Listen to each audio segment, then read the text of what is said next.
Hello friends, कैसे हैं आज आप सभी। आज हम आपके लिए लेकर आए हैं लेक्चर नंबर 10 ऑफ अकाउंटेंसी। कल हमने क्या किया था? कल हमने डिस्कस की थी अपनी entries related to goods and services tax. तो आज हम लेकर आए हैं आपके लिए अकाउंटिंग कॉन्सेप्ट्स, जो कि है हमारा एनसीईआरटी में भी। वो मैंने बीच में इसलिए नहीं पढ़ाया था क्योंकि फिर आपके लिए अकाउंट्स बहुत ज़्यादा बोरिंग हो जाती और आपको कुछ चीज़ें अब और भी अच्छे से समझ में आएंगी क्योंकि हम जर्नल कर चुके हैं। तो आइए फ्रेंड्स, आज का लेक्चर शुरू करते हैं। देखिए, अकाउंटिंग कॉन्सेप्ट्स, उससे पहले हमारे लिए समझना ज़रूरी है कि GAAP, दैट इज़ गैप, ये क्या है। ये है हमारे जनरली एक्सेप्टेड अकाउंटिंग प्रिंसिपल्स। अब ये क्या है? ये है रूल्स या guidelines adopted for recording and reporting of business transactions in order to bring uniformity in the preparation and presentation of financial statements। देखिए, ये वो रूल्स और गाइडलाइंस हैं जिन्हें हमने अडॉप्ट किया है, जिससे जो हम अपनी ट्रांजैक्शंस रिकॉर्ड करते हैं और रिपोर्ट करते हैं उसमें हमें यूनिफॉर्मिटी आ सके। इसीलिए ये है हमारे GAAP, generally accepted accounting principles. चलिए आइए, अकाउंटिंग कॉन्सेप्ट्स। अकाउंटिंग कॉन्सेप्ट्स हमारे होते क्या हैं? अकाउंटिंग कॉन्सेप्ट्स होते हैं जो हमें अकाउंट्स में फॉलो करने हैं while making books of accounts.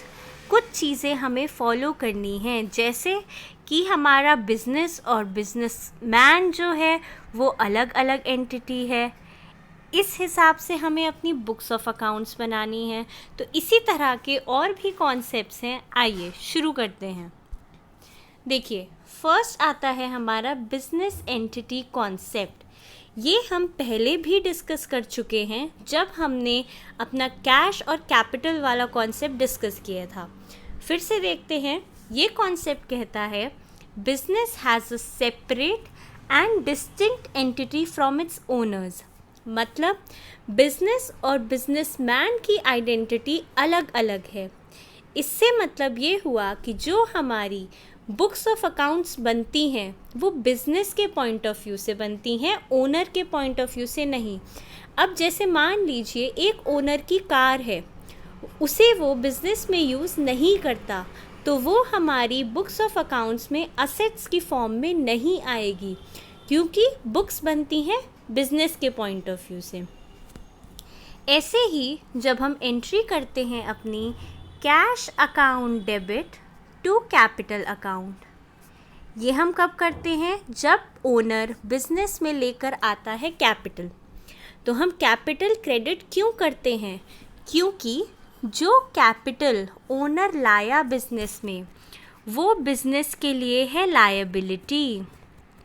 Business की ऑब्लिगेशन है कि उसने वो कैपिटल वापस करना है। इसीलिए ये यहाँ कॉन्सेप्ट हमारा होल्ड ट्रू करता है कि बिज़नेस और बिज़नेसमैन हमारा अलग अलग आइडेंटिटी है।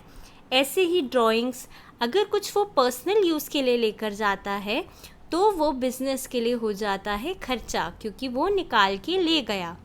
ठीक है फ्रेंड्स, ये हो गया हमारा फर्स्ट कॉन्सेप्ट। नेक्स्ट कॉन्सेप्ट हमारा है मनी मेजरमेंट कॉन्सेप्ट। ये कहता है only transactions that can be expressed in terms of money. ये हमने तभी डिस्कस कर लिया था जब हमने की थी अकाउंटेंसी की डेफिनेशन डिस्कस, कि वही ट्रांजैक्शंस आती हैं that can be expressed in monetary terms. Non monetary transactions, जैसे कोई MD अपॉइंट हुआ नया, या फिर वर्कर आज छुट्टी पर है, ये सब रिकॉर्ड नहीं होता। और इम्पॉर्टेंट है, जैसे आप रॉ मटेरियल लाए 2 kgs, इसे भी आपको मॉनेटरी टर्म्स में ही रिकॉर्ड करना पड़ेगा। जैसे उसकी वैल्यू है 20,000 मान लीजिए, तो आप उसे 20,000 ही लिखेंगे। 2 kg की कोई वैल्यू नहीं है। ये हो गया हमारा money measurement concept. Third concept है हमारा गोइंग कंसर्न कॉन्सेप्ट।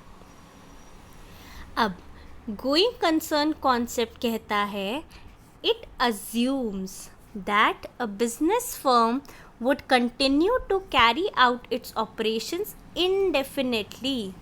indefinitely का मतलब है कि अगर ओनर की डेथ हो जाती है या वो बिज़नेस अपना कंटिन्यू नहीं करता तो भी बिज़नेस की जो अपनी लाइफ है वो रहेगी ही रहेगी। Business is assumed to be carried out indefinitely.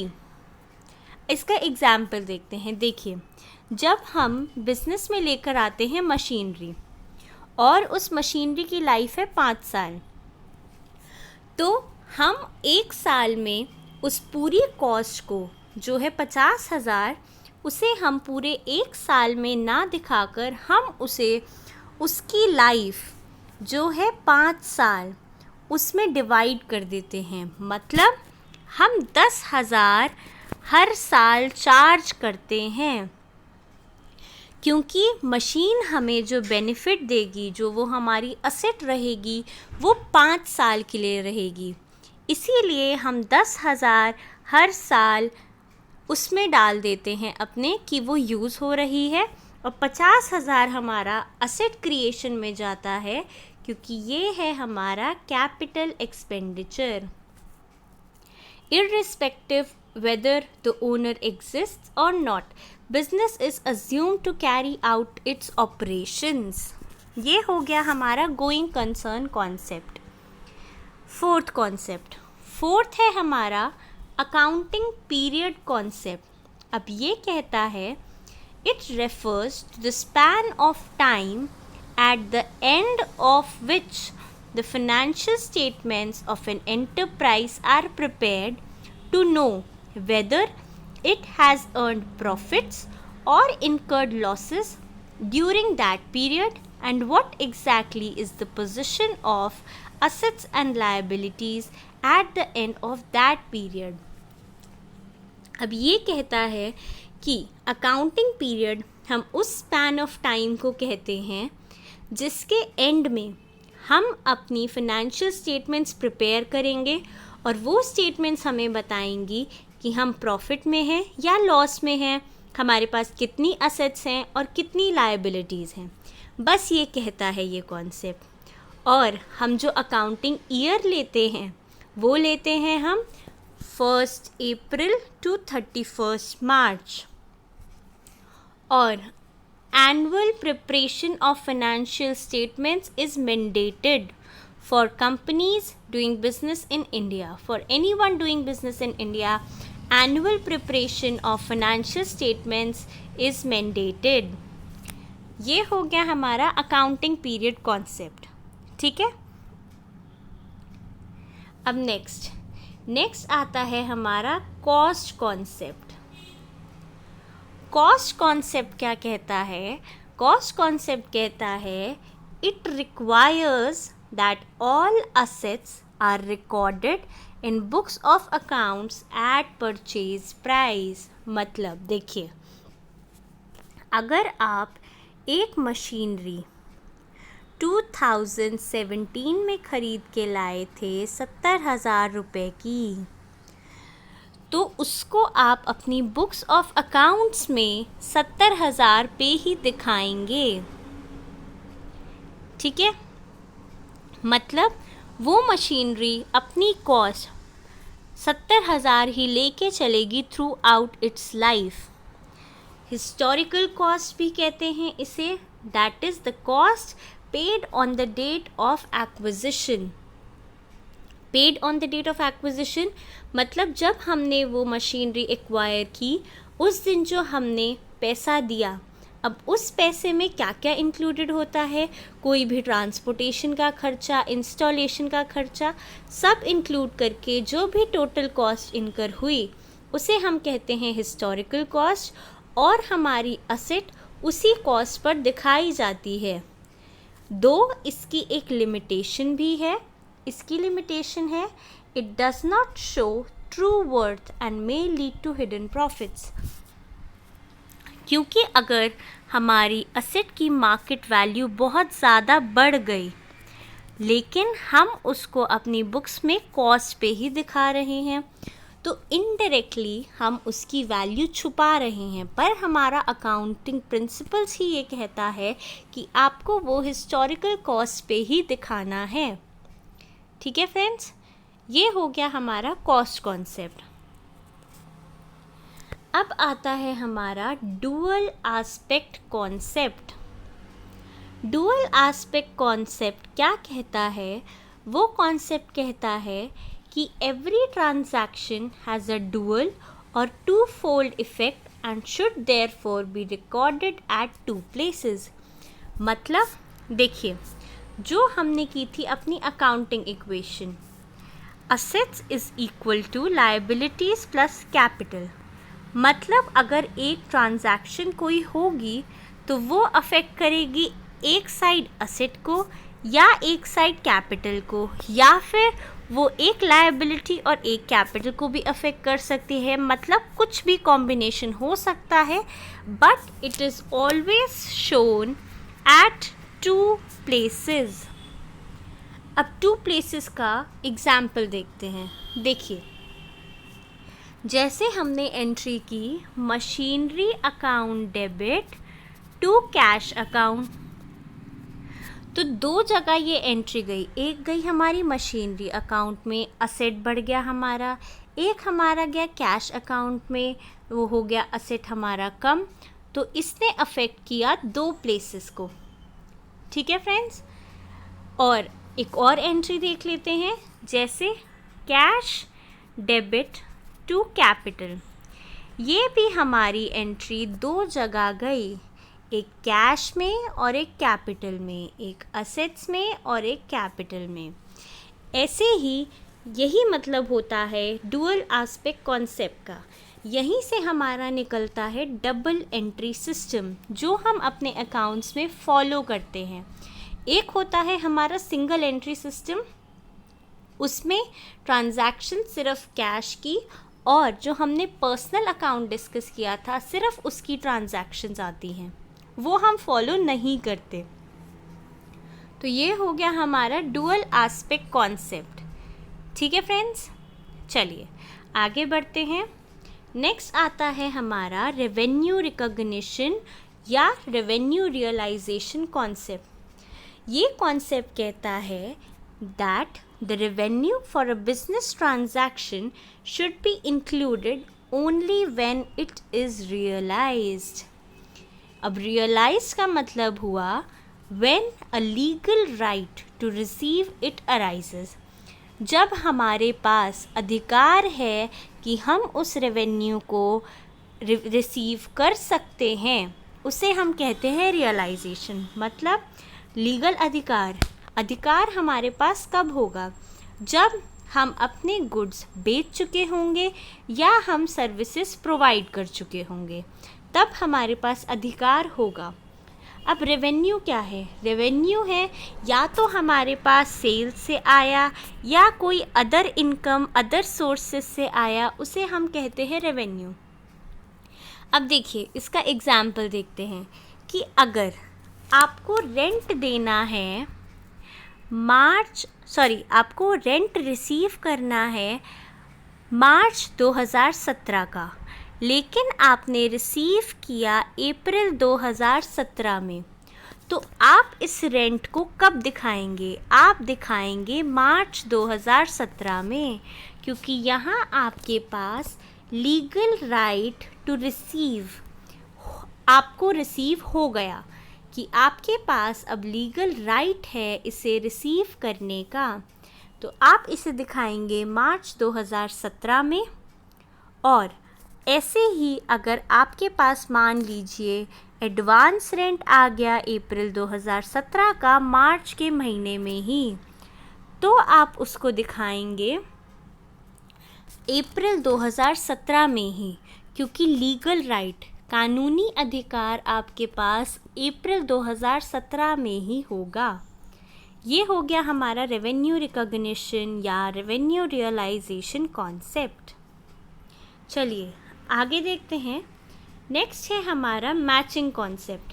Matching concept क्या कहता है कि expense incurred in an accounting period should be matched with revenues during that period। मतलब ये कहता है कि जब हम अपना प्रॉफिट या लॉस निकाल रहे होते हैं तो जो गुड्स हमने बेचे उन्हीं की कॉस्ट के अगेंस्ट हम उसको लेकर चलेंगे। मतलब all revenue earned, received या not received, taken and all costs paid or not paid are to be taken।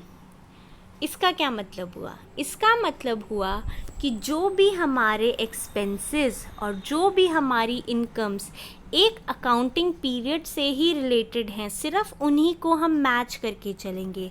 Match का मतलब हम अपना प्रॉफिट जब निकालेंगे तो जब हम रेवेन्यू माइनस एक्सपेंस करेंगे तो सिर्फ वही रेवेन्यू और वही एक्सपेंस आएंगे जो इस अकाउंटिंग पीरियड से रिलेटेड हैं।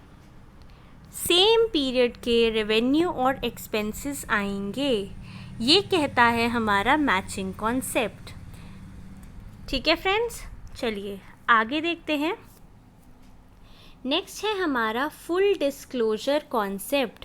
फुल डिस्क्लोजर कॉन्सेप्ट क्या कहता है कि full, fair and adequate disclosure of all information which is relevant for taking financial decisions by various stakeholders।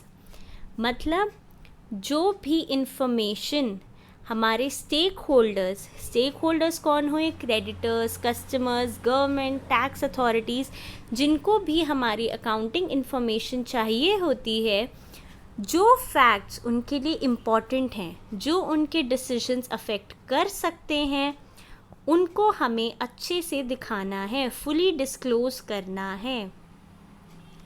Material and relevant facts, इसको हम कहते हैं material and relevant facts are to be disclosed. जैसे अब देखिए, जैसे एक प्रॉफिट एंड लॉस अकाउंट जब हम बनाते हैं तो उसका फॉर्मेट प्रिस्क्राइब्ड है।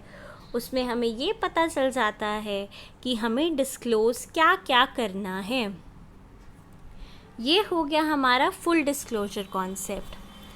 चलिए नेक्स्ट देखते हैं कंसिस्टेंसी कॉन्सेप्ट। ये क्या कहता है? ये कहता है uniform and consistent accounting policies and practices facilitate transparency and comparability. Consistency से मतलब क्या हुआ कि आप कंसिस्टेंट हैं, आप एक ही जैसी चीज़ हर बार यूज़ कर रहे हैं। अब इसका अकाउंट्स में क्या रेलेवेंस है? देखिए, अगर आप डेप्रिसिएशन, वैसे हम आगे पढ़ेंगे डेप्रिसिएशन, पर मान लीजिए डेप्रिसिएशन को कैलकुलेट करने के होते हैं हमारे पास दो मेथड्स। तो अगर आपने एक साल ये यूज़ किया, नेक्स्ट ईयर ये यूज़ कर लिया, तो आपको कंपैरिजन में होगी प्रॉब्लम, क्योंकि इन दोनों का तरीका बिल्कुल अलग है।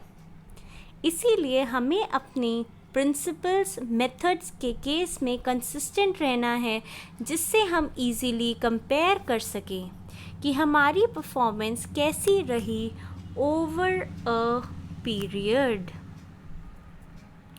उसके लिए इम्पॉर्टेंट है that we remain consistent with our methods and policies used in the accounting। ठीक है फ्रेंड्स, ये हो गया consistency concept. Next concept, next है हमारा कंजर्वेटिज्म कॉन्सेप्ट, जिसे हम कहते हैं प्रूडेंस प्रिंसिपल या प्ले सेफ। प्ले सेफ से आप क्या समझते हैं? प्ले सेफ से समझते हैं कि ध्यान से एक एक स्टेप रखना। अब अकाउंट्स में ये ऐसे यूज़ होता है कि अकाउंट्स हमारा कहता है कि provide for all expenses and losses but do not account for incomes और गेन्स अनलेस रिसीव्ड। इसका मतलब क्या हुआ? इसका मतलब ये हुआ कि कोई भी अगर एक्सपेंस या लॉस आपको दूर से ही दिख रहा है कि वो होने वाला है, उसको तो तभी के तभी अकाउंट्स में लिख लो, लेकिन इनकम जब तक आपको हो ना जाए तब तक आप उसे मत लिखो। ठीक है। अब इसको मान लीजिए कि जैसे अगर हमें लग रहा है हमारा कोई डेटर है, मतलब हमारा कस्टमर है जो उधार पे सामान लेकर गया हुआ है, कि वो हमें पैसे नहीं देगा या कुछ कम देगा, तो उसके लिए पहले से ही बना लो प्रोविज़न, जिससे बाद में हमें दिक्कत ना हो। लेकिन अगर वो एक्स्ट्रा कुछ दे जाता है तो जब तक वो इनकम हमें हो ना जाए तब तक उसको नहीं दिखाना। ऐसे ही इसका एक और एग्ज़ाम्पल है कि हमारा जो क्लोजिंग स्टॉक होता है उसको हम करते हैं वैल्यूएशन। तो वैल्यूएशन हम करते हैं या तो कॉस्ट या market value, which ever is lower. अब लोअर क्यों आया? क्योंकि अगर कहीं भी एक्सपेंस या लॉस दिख रहा है तो उसको वहीं के वहीं लिख लो। अपनी फालतू इनकम बढ़ा के नहीं चलनी अकाउंट्स में। ये कहता है हमारा कंजर्वेटिज्म कॉन्सेप्ट। चलिए नेक्स्ट देखते हैं। नेक्स्ट है हमारा materiality concept. It says that one should focus on material facts. Now the question arises, ये material facts क्या है? Material facts वो हैं which are believed that it may influence decision of informed user of financial information. मतलब कोई भी ऐसा fact जो लगता है कि अगर हमारी कोई फाइनेंशियल इंफॉर्मेशन देखेगा और उसका डिसीजन अफेक्ट हो सकता है उस फैक्ट से, तो वो आपकी ड्यूटी बनती है कि उसको आप दिखाएं। अब मान लीजिए आपने किया अपने डेप्रिसिएशन के मेथड में चेंज, उससे हमारे यूज़र का डिसीजन अफेक्ट हो सकता है, इसलिए उसको दिखाना इम्पॉर्टेंट है।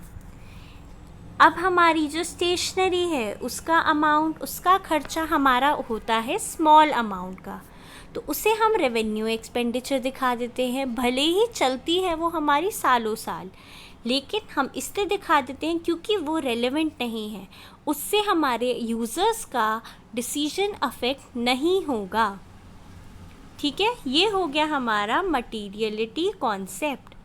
अब लास्ट कॉन्सेप्ट आज का आता है ऑब्जेक्टिविटी कॉन्सेप्ट। मतलब accounting transaction should be recorded in an objective manner, free from bias of accountants। मतलब कोई भी अकाउंटिंग ट्रांजैक्शन अगर हम रिकॉर्ड करते हैं तो उसे हम ऑब्जेक्टिवली, मतलब कुछ भी उसमें फेर बदल नहीं करना है, जैसे वो इनकर हुई है वैसे ही उसको दिखाना है। बायस मतलब कुछ फेर बदल उसमें अकाउंटेंट्स भी नहीं करें, ऐसा ही कहता है हमारा ऑब्जेक्टिविटी कॉन्सेप्ट। अब देखिए, क्योंकि हमारे पास ट्रांजैक्शन के सपोर्ट के लिए होते हैं वाउचर्स, जो हमारे होते हैं एविडेंशियरी प्रूफ, एविडेंस, सबूत कि ये ट्रांजैक्शन हुई थी, ये सपोर्ट करता है ऑब्जेक्टिविटी। ऐसे ही हमने पढ़ा कि असेट्स हम दिखाते हैं हिस्टोरिकल कॉस्ट पे। वो क्यों दिखाते हैं? जिससे कभी भी वेरीफाई हो सके कि हमने जो असेट खरीदी थी वो किस कॉस्ट पे खरीदी थी। वहाँ आते हैं हमारे बिल्स, वाउचर्स, तो ये हमारा सपोर्ट करता है ऑब्जेक्टिविटी। ठीक है फ्रेंड्स, ये तो हो गए हमारे अकाउंटिंग कॉन्सेप्ट्स। अब कुछ छोटे मोटे कॉन्सेप्ट्स हैं वो डिस्कस करते हैं।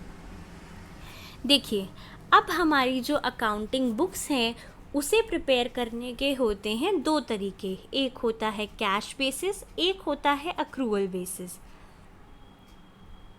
कैश बेसिस कहता है कि entries in the books of accounts are made when cash is received और paid and not when it becomes due. इसका मतलब क्या हुआ?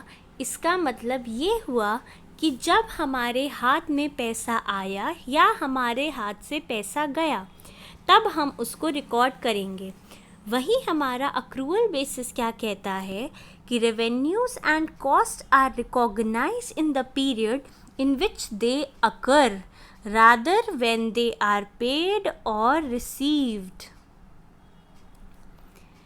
अब देखिए, इसको एग्जाम्पल से समझते हैं कि हमारी कैश बेसिस है मान लीजिए, तो अगर हमारी कोई पेमेंट ड्यू है 31 मार्च 2017 को, लेकिन वो हमें रिसीव हुई 30 अप्रैल 2017 में, तो हम उसको दूसरे अकाउंटिंग पीरियड में दिखाएंगे। अब यहाँ हमारा अकाउंटिंग पीरियड है 16-17, मतलब अप्रैल 16 से मार्च 17 तक। यहाँ अकाउंटिंग पीरियड हमारा चेंज हो गया, वो हो गया हमारा अप्रैल 17 से मार्च 18। तो ये चेंज होते ही हमारा अकाउंटिंग पीरियड चेंज हो गया।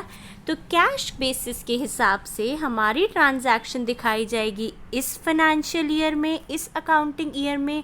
वहीं जो अक्रूवल बेसिस है वो कहता है जब हमारी पेमेंट या हमारी रिसीट हो गई हो ड्यू। अब हमने रिसीव कब करनी थी? 31 मार्च 2017 में, तो हम इसे दिखाएंगे अप्रैल 16 से मार्च 17 वाले अकाउंटिंग पीरियड में। ये होते हैं हमारे कैश बेसिस और अक्रूवल बेसिस। ठीक है फ्रेंड्स, अक्रूवल बेसिस जो है हमारा, वो हमारा ज़्यादा एप्रोप्रिएट है और हम इसे ही फॉलो करते हैं। ठीक है, चलिए आगे बढ़ते हैं। अब आते हैं हमारे अकाउंटिंग स्टैंडर्ड्स। अकाउंटिंग स्टैंडर्ड्स क्या है?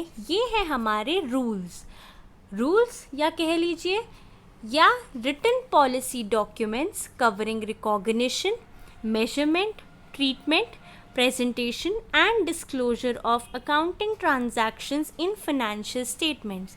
जो हमने कॉन्सेप्ट्स किए वो थे हमारे जनरल।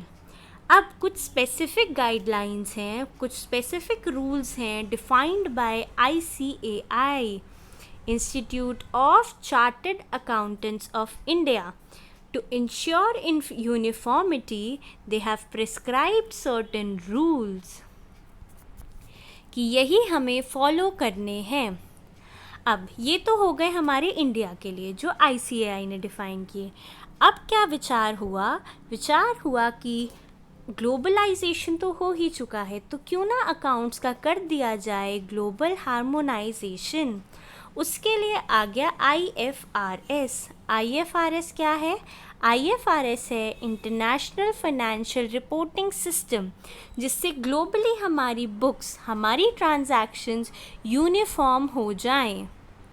अब इंडिया ने कुछ नया करना था, तो इन्होंने नाम उसका कन्वर्ट कर दिया एज इंड AS, जो नोटिफाई किसने किया है? Ministry of corporate affairs. तो इंडिया में उसे कहते हैं इंड AS। ज़्यादा डिफरेंस नहीं है IFRS और इंड AS में, बस नाम चेंज किया उन्होंने। इससे होगा हमारा ग्लोबल हार्मोनाइजेशन। जैसे देखिए, अकाउंटिंग स्टैंडर्ड्स जो हमारे पहले चलते थे ICAI वाले, उसमें AS2 था इन्वेंट्रीज़ के लिए, इंड AS2 है हमारा वैल्यूएशन ऑफ इन्वेंट्रीज़ के लिए।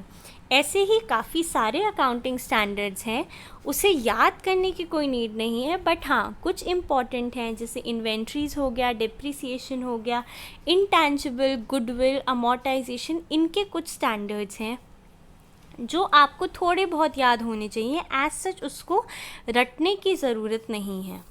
तो हमने क्या क्या पढ़ा? आज हमने पढ़े gap, generally accepted accounting principles, फिर हमने किए अकाउंटिंग कॉन्सेप्ट्स, फिर हमने देखा कि अकाउंट्स को प्रिपेयर करने के तरीके, कैश बेसिस या अक्रूवल बेसिस, फिर हमने देखे अकाउंटिंग स्टैंडर्ड्स जो अब हो गए हैं Ind AS to globally harmonise them with IFRS।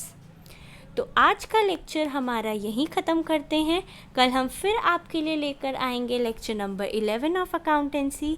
Hope आपको अच्छा लगा हो। अच्छा लगे तो इसे लाइक, सब्सक्राइब और शेयर कीजिएगा ज़्यादा से ज़्यादा लोगों में। तब तक के लिए बाय बाय, हैप्पी लर्निंग।